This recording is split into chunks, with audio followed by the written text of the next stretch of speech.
Good afternoon and good morning. This is Ethan Perry from Loyalty 360, welcoming you to another episode of Leaders in Customer Loyalty Industry Voices. In this series, we talk to the leading agencies, technology partners, and consultants in customer, channel, and brand loyalty about what they're seeing in technology trends and best practices that impact the ability of brands to drive unique experiences, enhance engagement, and most importantly, build customer loyalty. Today, we have the pleasure of speaking with Mary Luckey, Reward Strategy Director at Maritz. Welcome, Mary. I'm so glad you could join us today. Hey, Ethan. I'm glad to be here. To start off, can you just tell us a little bit about yourself, your role with Maritz, and your background? Sure. I've been working in the workforce for like a million years. Let's face it. I started at Maritz in the mid 90s, and then I spent some time at a couple of Maritz's competitors. And then about 20 years ago, the mothership called me home and I joined Maritz. And I've been, the last 20 years, been working on both consumer loyalty and B2B loyalty programs. And my area of expertise is reward strategy. And basically what that means is I get to focus on the really fun part of loyalty programs. So what the members get for participating in the program. So my job is to work with account teams and clients to make sure that they're offering the right rewards, whether it's in-kind, gift cards, merchandise, travel experiences, and creating a reward and redemption experience that really drives loyalty and helps clients grow their business. So it's a really fun job. Amazing. And you kind of touched on it a little bit there, but for those who may not be familiar with how Maritz supports brands' customer loyalty efforts, can you give us a brief overview of what you guys do and the industries that you work with? Sure. So our motto is we engage people to elevate performance. And we've been doing that for like 130 years. So this is a kind of going on a fifth generation family-owned company. We focus on channel, employee, B2B, and consumer loyalty programs. And our emphasis is really developing and delivering powerful reward experiences. And we work across a really broad range of industries, including financial services, automotive, pharma, manufacturing, airlines, and hospitality. So when you're talking about loyalty, how do you define customer loyalty and what does it mean to your organization?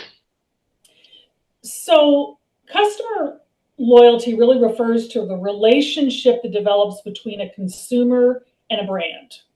And the stronger the relationship, the more loyal the customer. If the relationship is not strong, guess what? People stop being loyal. So since Maritz has always been focused on people and changing behavior, we're really looking for ways to make that bond stronger. And in many programs, what we have seen over the years is there's a really familiar pattern. People enroll in a program, they earn, they redeem, and then what happens, right? So we think about loyalty as not a straight line, but something that's a lot more dynamic and sustainable. And we use a framework that has a more human approach to design that thinks of engagement not as a finish line, but as more of a living journey. So, for instance, if a customer redeems let's say they're in a hospitality program and they redeem for, a 5-night hotel stay, they may be using up the bulk of their points, right? They've been saving for a long time. We might subtly suggest that they redeem for a Shutterstock gift card so they can make a book of their trip, so they can savor the memories, they can start dreaming about their next vacation, and then they start performing in the program. So we're looking for ways to tap into people's emotions so that we can create that journey as opposed to a linear experience. Cool. So in our most recent State of Customer Loyalty report, 79% of the brands we surveyed had an interest in updating, enhancing, or completely redoing their customer loyalty offerings. What enhancements or changes are brands most interested in incorporating into their programs right now? So, what's interesting is people don't join loyalty programs to improve a brand's KPIs. They actually want to get value from the program and they want to feel valued by the brand. So that's why they're joining. So many clients are realizing that they can create more value when they think beyond in-kind rewards. Many clients are saying, "Oh, we've been doing our own rewards for a long time, but maybe we need to be offering other rewards."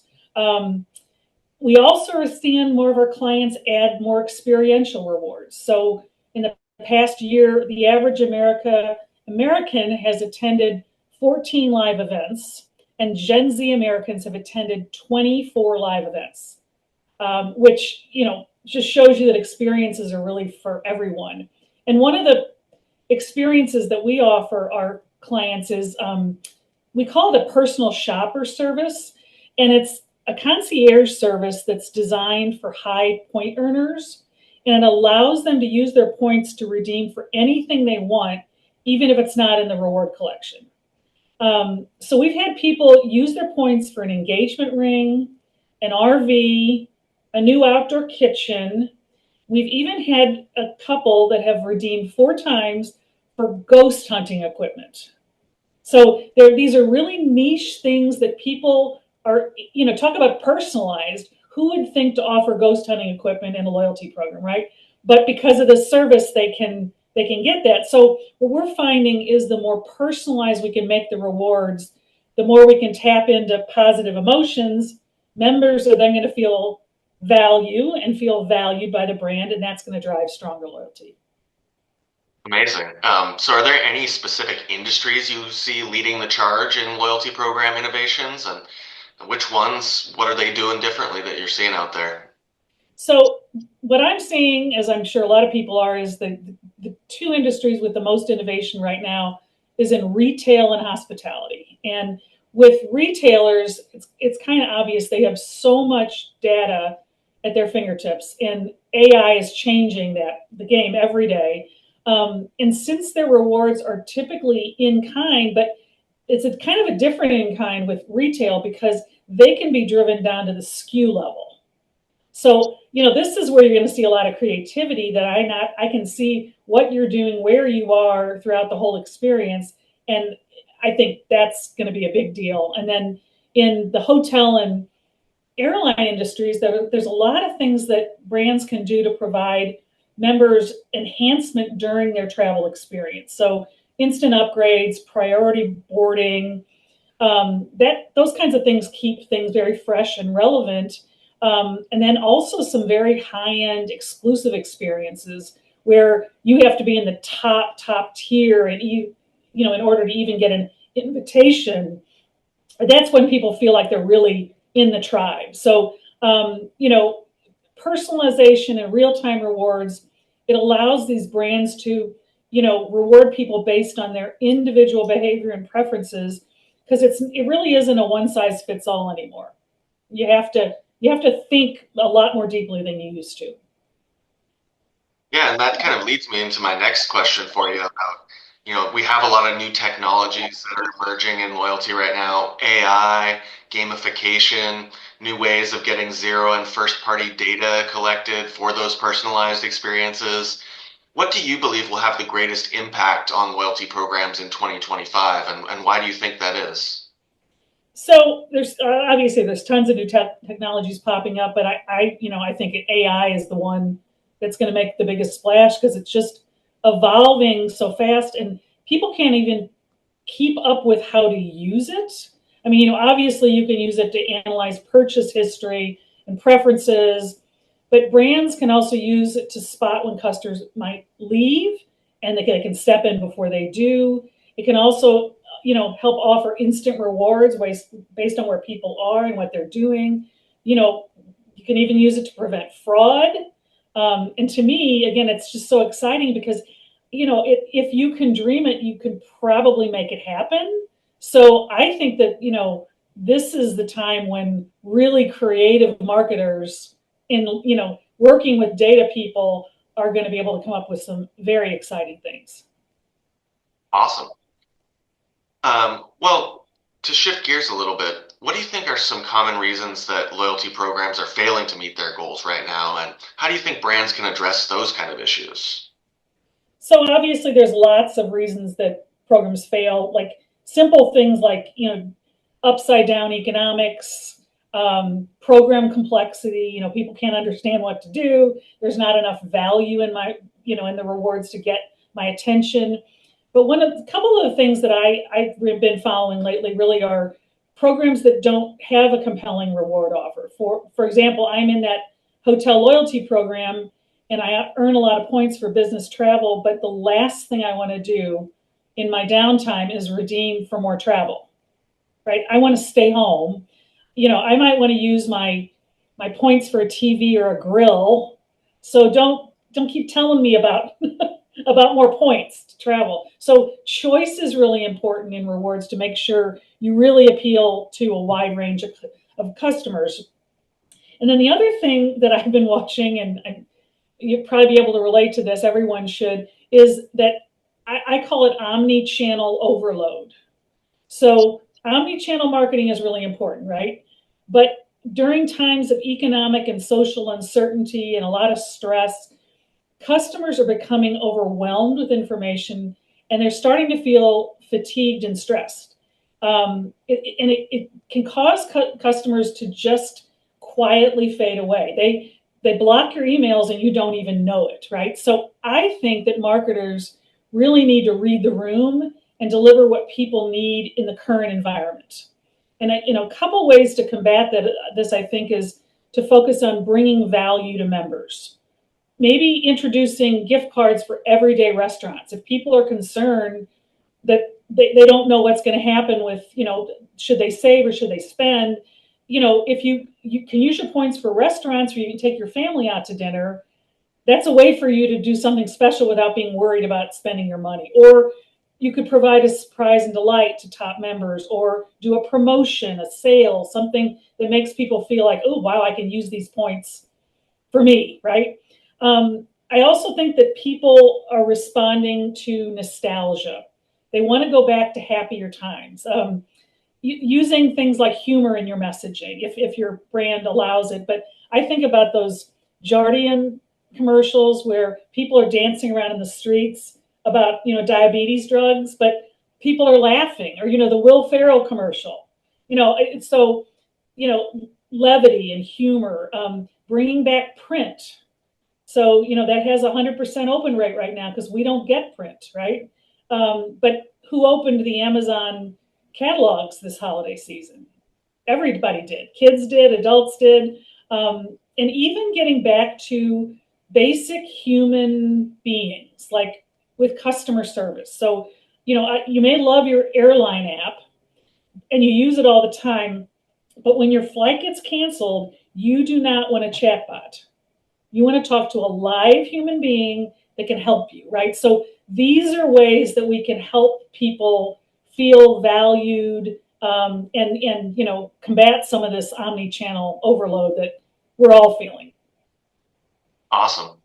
So within those programs and when we're employing a lot of those tactics, those are all great suggestions and examples that you gave there. But what are the most critical metrics that brands should be looking at to measure the success of loyalty programs?